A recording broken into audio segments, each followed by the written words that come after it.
క్రీస్తు వాక్యము మీలో సమృద్ధిగా నివసించనీయుడి. కొలస్సీలు 3వ అధ్యాయము 16వ వచనం.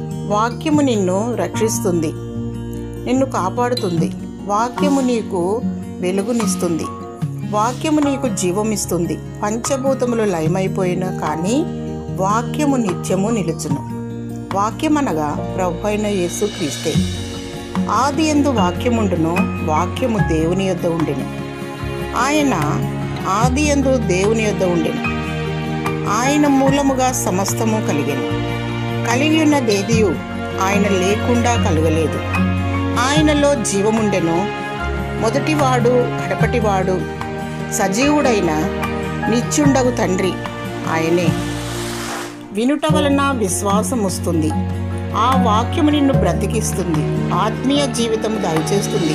వాక్యాన్ని ప్రేమించు, వాక్యాన్ని నీలో నింపుకో, అనగా ప్రభువైన యేసుక్రీస్తును నీలో భద్రపరచుకో. వాక్యాన్ని ధ్యానించు. దేవుడిని మహిమపరచు. దేవుడు నీకు జయమిచ్చును. దేవుడు నిన్ను ఆశీర్వదించునుగాక. ఆమేన్.